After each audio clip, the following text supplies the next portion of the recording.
जय श्री कृष्ण। माघ मास के महात्म्य स्वरूप श्री कृष्ण लीला में आपका हार्दिक स्वागत है।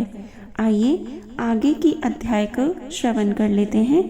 उससे पूर्व रोजाना की तरह एक भक्त और भगवान की निर्मम कथा आपको श्रवण कराते हैं। आप इस कथा को सुनकर अत्यंत ही भाव विभोर हो जाएंगे, यह हमारा दावा है। कहते हैं अगर भक्त का प्रेम सच्चा हो तो भगवान उसके लिए नंगे पांव दौड़े आते हैं, और बात जब कन्हैया की हो तो कहने ही क्या। अपने भक्तों के लिए तो वह न जाने कितने रूप धरते हैं और कितनी ही अनगिनत लीलाएं करते हैं, जिसका प्रमाण हमारे धार्मिक ग्रंथों में मिलता है। तो आइए आज हम ऐसी ही एक रोचक कथा लाए हैं आपके लिए, जब कन्हैया ने अपने भक्त के लिए एक अनोखा काम किया। तो आइए जान लेते हैं क्या अनोखा किया कान्हा जी ने अपने भक्त के लिए। एक बार की बात है, किसी नगर में एक राजा ने एक मंदिर बनवाया, जिसमें श्री कृष्ण की एक मूर्ति भी रखवाई, लेकिन उसकी कभी पूजा नहीं की। पूजा करने के लिए मंदिर में एक पुजारी को रखा गया। पुजारी नियम पूर्वक कन्हैया जी को नहलाता और बड़ी ही श्रद्धा भाव से उनकी पूजा अर्चना करता। राजा भी रोज कान्हा जी के लिए एक फूलों की माला भेज देता था, और जब वह दर्शन करने आता तो पुजारी उस माला को उतारकर राजा को पहना देता। ऐसा करते करते पुजारी की भी उम्र बीत चुकी थी। एक दिन किसी वजह से राजा नहीं आ सका, तो उसने एक सेवक के हाथ मंदिर में माला पहुंचा दी और कहलवा दिया कि आज वह मंदिर नहीं आएगा, इसलिए पुजारी उसका इंतजार ना करे। इतना कहकर सेवक चला गया। पुजारी जी ने हमेशा की तरह कन्हैया जी को माला पहना दी, लेकिन जब शाम हुई तो पुजारी यह सोचने लगा कि माला उतारकर किसे पहनाई जाए। उसने सोचा क्यों ना ये माला आज मैं ही पहन लूं। वैसे भी मेरी उम्र हो चली है, जीवन का क्या पता कब खत्म हो जाए। इतना सोचकर पुजारी ने माला उतारकर अपने गले में डाल ली। लेकिन इतने में ही सेवक आ गया और उसने बताया कि राजा की सवारी मंदिर में पहुंचने वाली है। राजा की सवारी की आने की बात जब पुजारी ने सुनी तो वह डर गया। उसने सोचा कि अगर राजा ने उसे देख लिया तो वह तो मरवा ही डालेंगे। आनंद फानन में पुजारी ने माला उतारकर वापस कन्हैया जी को पहना दी। जैसे ही राजा अंदर आया तो हमेशा की ही तरह पुजारी ने माला कान्हा जी के गले से उतारकर राजा को पहना दी। लेकिन माला पर लगा सफेद बाल देखकर राजा समझ गए कि पुजारी ने यह माला स्वयं ही पहनी थी। बस फिर क्या था, राजा क्रोधित हो उठे और उन्होंने गुस्से में पुजारी से पूछा, माला पर सफेद बाल कहाँ से आया। तब राजा की बात सुनकर पुजारी डर गया और बोल पड़ा, ये तो कन्हैया जी का है। अब तो राजा और भी क्रोधित हो गए, क्योंकि कान्हा तो भगवान हैं और उनके बाल सफेद कैसे हो सकते हैं। इसलिए राजा ने फरमान सुना डाला, कल श्रृंगार के समय राजा खुद आएंगे और देखेंगे सच में ही कान्हा जी का सफेद बाल है या पुजारी झूठ बोल रहा है। उन्होंने कहा कि अगर पुजारी ने झूठ बोला होगा तो उसे फांसी दे दी जाएगी। राजा का फरमान सुनकर पुजारी का तो बुरा हाल हो गया। उसने सोचा अब क्या करे, कहाँ जाए, उसका तो मरना तय है। तब रोते रोते वह भगवान की शरण में पहुंचा और उनसे इस प्रकार कहने लगा, हे केशव, मुझसे झूठ बोलने का अपराध तो हुआ है, लेकिन हो सके तो मुझे क्षमा कर दें और राजा से मेरी रक्षा करें। पुजारी ने कहा कि हे माधव, आपकी सेवा करते करते मैं वृद्ध हो चुका हूँ, अब आप मुझे माफ कर दीजिए, ऐसी गलती दोबारा नहीं होगी। यही कहते कहते पुजारी की न जाने कब आंख लग गई और उसकी आंख तब खुली जब सुबह हो चुकी थी। उधर सुबह होते ही राजा भी आ गया और कहने लगा, आज कान्हा जी का श्रृंगार वह खुद करेगा। ऐसा कहकर जैसे ही राजा ने कान्हा जी का मुकुट उतारा तो देखा कृष्णा के तो सारे बाल ही सफेद हैं। लेकिन राजा को फिर भी यकीन न हुआ। उसे लगा कि फांसी के डर से पुजारी ने ही बालों को रंग दिया होगा। तब राजा ने सोचा, क्यों न कन्हैया जी का एक बाल तोड़कर देखा जाए। इसके बाद राजा ने कान्हा जी का एक बाल तोड़ लिया, लेकिन जैसे ही बाल टूटा, कन्हैया के सिर से तो खून की धारा बहने लगी। यह देखकर राजा भगवान के चरणों में गिरकर माफी मांगने लगा। तभी श्री कृष्ण की मूर्ति से आवाज आई, हे राजन, तुमने मुझे केवल मूर्ति मात्र ही समझा, इसलिए आज से मैं तुम्हारे लिए केवल मूर्ति मात्र ही रहूंगा। लेकिन पुजारी ने सच्चे मन और पूरी श्रद्धा भाव से मेरी भक्ति की है, इसलिए उसकी अनन्य भक्ति को देखकर मुझे अपने बाल सफेद करने पड़े। कन्हैया जी ने कहा कि भक्ति में कभी भी संशय नहीं होना चाहिए और सच्चे भक्त की लाज तो मैं कभी जाने ही नहीं देता। तो सब भक्त जयकारा लगाकर बोले, जय श्री कृष्ण। आइए अब श्री कृष्ण कथा का अध्याय आरंभ कर लेते हैं। श्री मैत्रेय जी बोले, हे ब्राह्मण, अब मैं फिर मतिमान बलभद्र जी के पराक्रम की वार्ता सुनना चाहता हूँ। आप कृपया करके वर्णन कीजिए। हे भगवान, मैंने उनके यमुनाकर्षण आदि पराक्रम तो सुन लिए, अब हे महाभाग, उन्होंने जो और विक्रम दिखलाए हैं उनका भी वर्णन कीजिए। श्री पराशर जी बोले, हे मैत्रेय, अनंत अप्रेम में धरणीधर शेषावतार श्री बलराम जी ने जो कर्म किए थे वह सुनो। एक बार जाम्बती नंदन वीरवर सांब ने स्वयंवर के अवसर पर दुर्योधन की पुत्री को बलात् हरण कर लिया। तब महावीर कर्ण, दुर्योधन, भीष्म और द्रोण आदि ने क्रुद्ध होकर उसे युद्ध में हराकर बांध लिया। यह समाचार पाकर श्री कृष्णचंद्र आदि समस्त यादवों ने दुर्योधन आदि पर क्रुद्ध होकर उन्हें मारने के लिए बड़ी तैयारी की। उनको रोककर श्री बलराम जी ने मदिरा के उन्माद से लड़खड़ाते हुए शब्दों में कहा, कौरव गण मेरे कहने से सांब को छोड़ देंगे, अतः मैं अकेला ही उनके पास जाता हूँ। श्री पराशर जी बोले, तदंतर श्री बलभद्र जी हस्तिनापुर के समीप पहुंचकर उसके बाहर एक उद्यान में ठहर गए।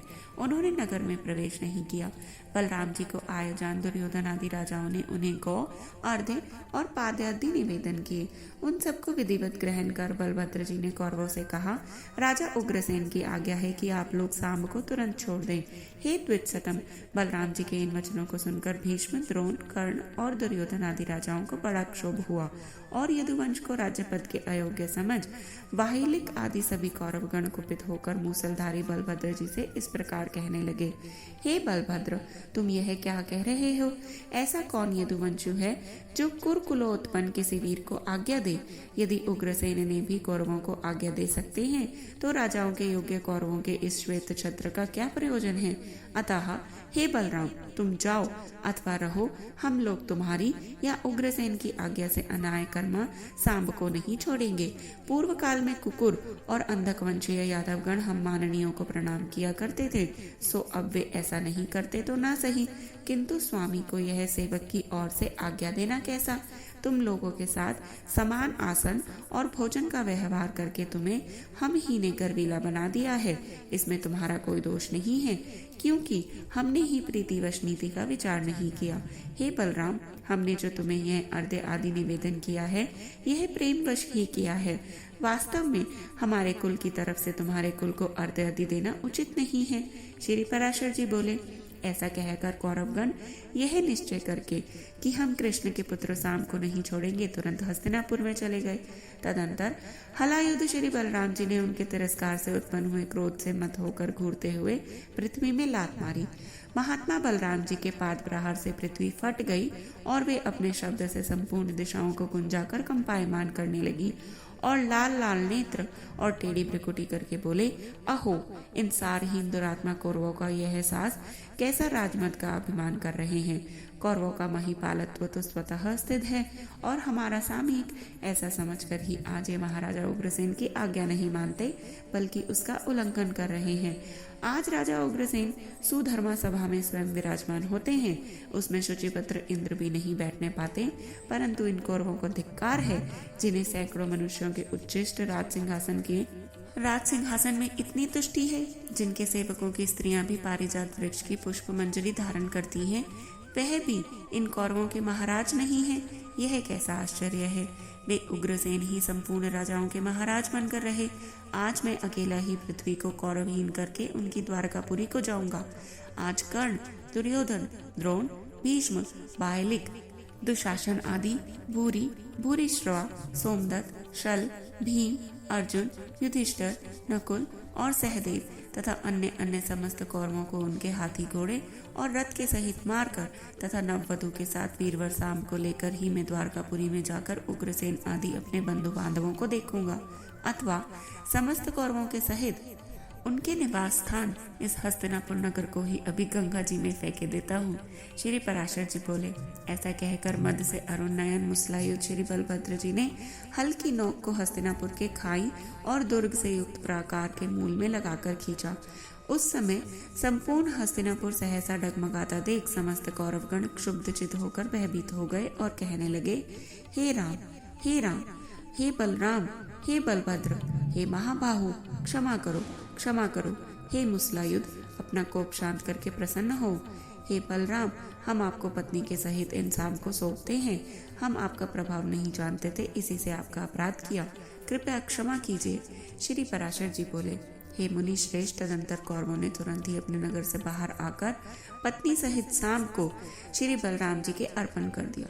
तब प्रणाम पूर्वक प्रिय वाक्य बोलते हुए भीष्म, द्रोण, कृप आदि से वीरवर बलराम जी ने कहा, अच्छा, मैंने क्षमा किया। हे द्विज, इस समय भी हस्तिनापुर गंगा की ओर कुछ झुका हुआ सा दिखाई देता है। यह श्री बलराम जी के बल और शूरवीरता का परिचय देने वाला उनका प्रभाव ही है।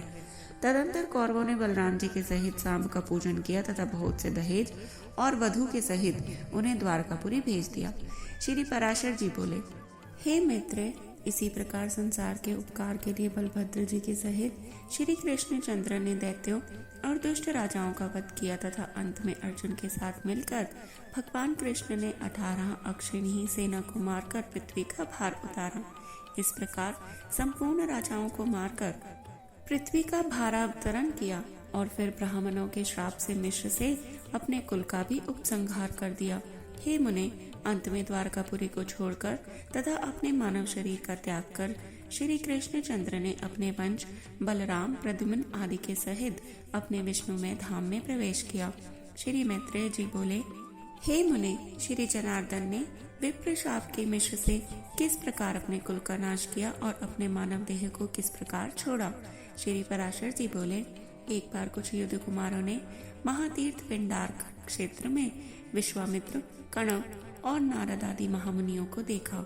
तब यौवन से उन्मत्त हुए उन बालकों ने होनहार की प्रेरणा से जाम्बती के पुत्र सांब का स्त्री वेश बनाकर उन मुनीश्वरों को प्रणाम करने के अनंतर अति नम्रता से पूछा, इस स्त्री को पुत्र की इच्छा है, हे मुनिजन, कहिए यह क्या जनेगी।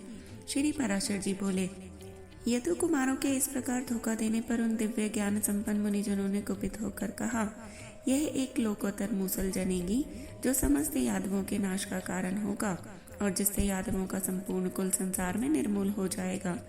मुनिगण के इस प्रकार कहने पर उन कुमारों ने संपूर्ण वृतांत ज्यों का त्यों राजा उग्रसेन से कह दिया तथा शाम के पेट से एक मूसल उत्पन्न हुआ।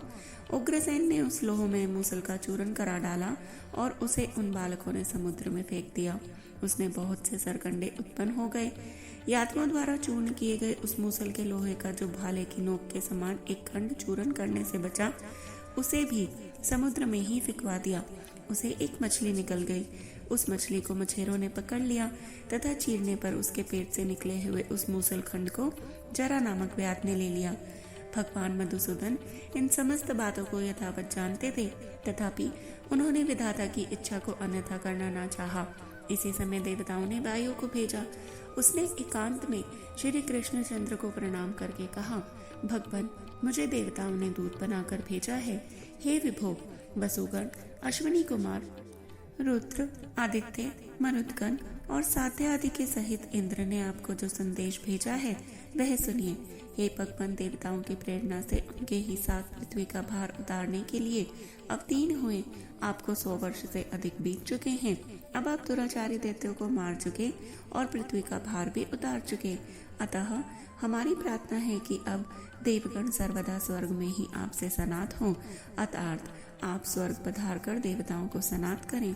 हे जगन्नाथ, आपको भूमंडल में पधारे हुए 100 वर्ष से अधिक हो गए। अब यदि आपको पसंद आवे तो स्वर्गलोक पधारिए।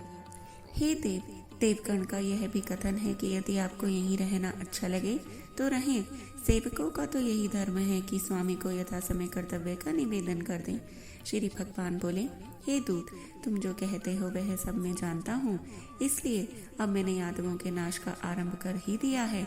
इन यादवों का संहार हुए बिना अभी तक पृथ्वी का भार हल्का नहीं हुआ है। अतः अब 7 रात्रि के भीतर इनका संहार करके पृथ्वी का भार उतारकर मैं शीघ्र ही वही करूँगा। जिस प्रकार यह द्वारका की भूमि मैंने समुद्र से मांगी थी, उसी प्रकार उसे लौटाकर तथा यादवों का उपसंहार करके मैं स्वर्गलोक में आऊंगा। अब देवराज इंद्र और देवताओं को यह समझना चाहिए कि संकर्षण के सहित मैं मनुष्य शरीर को छोड़कर स्वर्ग पहुंच ही चुका हूँ। पृथ्वी के भारभूत जो जरासंध आदि अन्य राजागण मारे गए हैं, ये यदु कुमार भी उनसे कम नहीं है। अतः तुम देवताओं से जाकर कहो कि मैं पृथ्वी के इस महाभार को उतार कर ही देवलोक का पालन करने के लिए स्वर्ग में आऊंगा। श्री पराशर जी बोले, हे मैत्रेय, भगवान वासुदेव के इस प्रकार कहने पर देवदूत वायु उन्हें प्रणाम करके अपनी दिव्य गति से देवराज के पास चले आए। भगवान ने देखा कि द्वारकापुरी में रात दिन नाश के सूचक दिव्य, भौम और अंतरिक्ष संबंधी महान उत्पात हो रहे हैं। उन उत्पातों को देखकर भगवान ने यादवों से कहा, देखो ये कैसे घोर उपद्रव हो रहे हैं। चलो शीघ्र ही इनकी शांति के लिए प्रभास क्षेत्र को चलें। श्री पराशर जी बोले, कृष्णचंद्र के ऐसा कहने पर महाभागवत यादव श्रेष्ठ उद्धव ने श्री हरि को प्रणाम करके कहा, भगवान, मुझे ऐसा प्रतीत होता है कि आप अब इस कुल का नाश करेंगे, क्योंकि हे अच्युत, इस समय सब और इसके नाश के सूचक दिखाई दे रहे हैं। अतः मुझे आज्ञा दीजिए कि मैं क्या करूं। श्री भगवान बोले, हे उद्धव, अब तुम मेरी कृपा से प्राप्त हुए दिव्य गति से नर नारायण के निवास स्थान गंधमादन पर्वत पर जो पवित्र बद्रिकाश्रम क्षेत्र है वहां जाओ। पृथ्वी तल पर वही सबसे पावन स्थान है। वहां पर मुझ में चित्त लगाकर तुम मेरी कृपा से सिद्धि प्राप्त करोगे। अब मैं भी उस कुल का संहार करके स्वर्गलोक को चला जाऊंगा। मेरे छोड़ देने पर संपूर्ण द्वारका को समुद्र जल में डुबो देगा। मुझसे भय मानने के कारण केवल मेरे भवन को छोड़ देगा। अपने इस भवन में भक्तों की हित कामना से सर्वदा निवास करता हूँ। श्री पराशर जी बोले, भगवान के ऐसा कहने पर उद्धव जी उन्हें प्रणाम कर तुरंत ही उनके बतलाए हुए तपोवन श्री नर नारायण के स्थान को चले गए। हे द्विज, तदंतर कृष्ण और बलराम आदि के सहित संपूर्ण यादव शीघ्रगामी रथों पर चढ़कर प्रभास क्षेत्र में आए। वहां पहुंचकर कुकुर, अंधक और वृष्णि आदि वंशों के समस्त यादवों ने कृष्णचंद्र की प्रेरणा से महापान और भोजन किया। पान करते समय उनमें परस्पर कुछ विवाद हो जाने से वहां कुवाक्य रूप ईंधन से युक्त प्रलयकारिणी कलहाग्नि धधक उठी। श्री मैत्रेय जी बोले, हे द्विज, अपना अपना भोजन करते हुए उन यादवों में किस कारण से कलह अथवा संघर्ष हुआ, सो आप कहिए। श्री पराशर जी बोले, मेरा भोजन शुद्ध है, तेरा अच्छा नहीं। इस प्रकार भोजन के अच्छे बुरे की चर्चा करते करते उनमें परस्पर विवाद और हाथापाई हो गई। तब वे देवीय प्रेरणा से विवश होकर आपस में क्रोध से रक्त नेत्र हुए एक दूसरे पर शस्त्र प्रहार करने लगे। और जब शस्त्र समाप्त हो गए तो पास ही में उगे हुए सरकंडे ले लिए। उनके हाथ में लगे हुए वे सरकंडे वज्र के समान प्रतीत होते थे।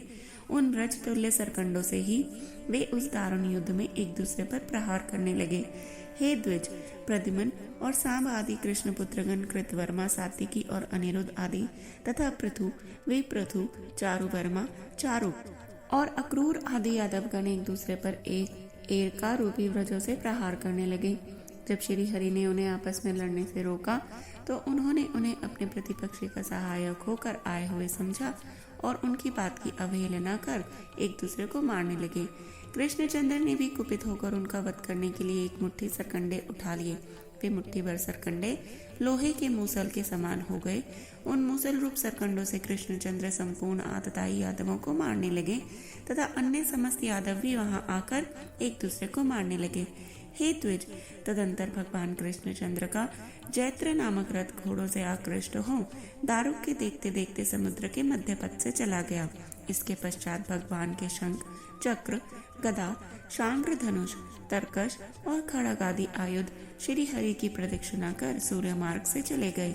हे महामुने, एक क्षण में ही महात्मा कृष्णचंद्र और उनके सारथी दारुक को छोड़कर और कोई यदुवंशु जीवित न बचा। उन दोनों ने वहां घूमते हुए देखा कि श्री बलराम जी एक वृक्ष के तले बैठे हैं और उनके मुख से एक बहुत बड़ा सर्प निकल रहा है। वह विशाल फनधारी सर्प उनके मुख से निकलकर सिद्ध और नागों से पूजित हुआ समुद्र की ओर गया। उसी समय समुद्र अर्घ्य लेकर उस महासर्प के सम्मुख उपस्थित हुआ और वह नाग श्रेष्ठ से पूजित हो समुद्र में घुस गया। इस प्रकार श्री बलराम जी का प्रयाण देखकर श्री कृष्णचंद्र ने दारुक से कहा, तुम यह सब वृतांत उग्रसेन और वसुदेव जी से जाकर कहो। बलभद्र जी का निर्णायन, यादवों का क्षय और मैं भी योगस्थ होकर शरीर छोड़ूंगा, यह सब समाचार उन्हें जाकर सुनाओ। संपूर्ण द्वारकावासी और आहुक से कहना कि अब इस संपूर्ण नगरी को समुद्र डुबो देगा, इसलिए आप सब केवल अर्जुन के आगमन की प्रतीक्षा और करें तथा अर्जुन के यहाँ से लौटते ही फिर कोई भी व्यक्ति द्वारका में न रहे। जहाँ वे कुरुनंदन जाएं, वहीं सब लोग चले जाएं।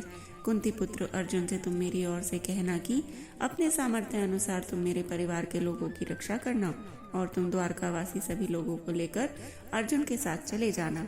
हमारे पीछे वज्र यदुवंश का राजा होगा। श्री पराशर जी बोले, भगवान श्री कृष्णचंद्र के इस प्रकार कहने पर दारुक ने उन्हें बारंबार प्रणाम किया और उनकी अनेक परिक्रमाएं कर उनके कथनानुसार चला गया। उस महाबुद्धि ने द्वारका में पहुंचकर संपूर्ण वृतांत सुना दिया और अर्जुन को वहां लाकर व्रज को राज्याभिषेक किया। इधर भगवान श्री कृष्णचंद्र ने समस्त भूतों में व्याप्त वासुदेव स्वरूप पर ब्रह्म को अपने आत्मा में आरोपित कर उनका ध्यान किया तथा हे महाभाग, वे पुरुषोत्तम लीला से ही अपने चित्त को निष्प्रपंच परमात्मा में लीन कर तुरीय पद में स्थित हुए। हे मुनि श्रेष्ठ, दुर्वासा जी ने श्री कृष्णचंद्र के लिए जैसा कहा था उस द्विज वाक्य का मान रखने के लिए वे अपनी जानुओं पर चरण रखकर योग युक्त होकर बैठे। इसी समय जिसने मूसल के बचे हुए तोमर बाण में लगे हुए लोहे के टुकड़े के आकार वाले लोह खंड को अपने बाण की नोक पर लगाया था, वह जरा नामक व्याध वहां आया। हे द्विजोतम, उस चरण को मृगाकार देखकर उस व्याध ने उसे दुरूही से खड़े खड़े उसी तोमर से बींध डाला, किंतु वहां पहुंचने पर एक चतुर्भुजधारी मनुष्य देखा। यह देखते ही वह चरणों में गिरकर बारंबार उनसे कहने लगा, प्रसन्न होइए, प्रसन्न होइए, मैंने बिना जाने ही मृग की आशंका से यह अपराध किया है। कृपया क्षमा कीजिए, मैं अपने पाप से दग्ध हो रहा हूँ, आप मेरी रक्षा कीजिए। श्री पराशर जी बोले, तब भगवान ने उससे कहा, लुब्धक, तू तनिक भी न डर, मेरी कृपा से तू अभी देवताओं के स्थान स्वर्ग लोक को चला जा। इन भाग्यत वाक्यों को समाप्त होते ही वहां एक विमान आया और उस पर चढ़कर वह व्याध भगवान की कृपा से उसी समय स्वर्ग को चला गया। उसके चले जाने पर भगवान कृष्णचंद्र ने अपने आत्मा को अव्यय, अचिंत्य, वासुदेव स्वरूप, अमल, अजन्मा, अमर, अप्रेम्य, अखिलात्मा और ब्रह्म स्वरूप विष्णु भगवान में लीन कर त्रिगुणात्मक गति को पार करके इस मनुष्य शरीर को छोड़ दिया। जय श्री कृष्ण। अब इसके पश्चात आगे के 3-4 अध्याय जो रह गए हैं उनको श्रवण करने के लिए कृपया हमारे साथ जुड़े रहें और जपते रहें। हर हर महादेव।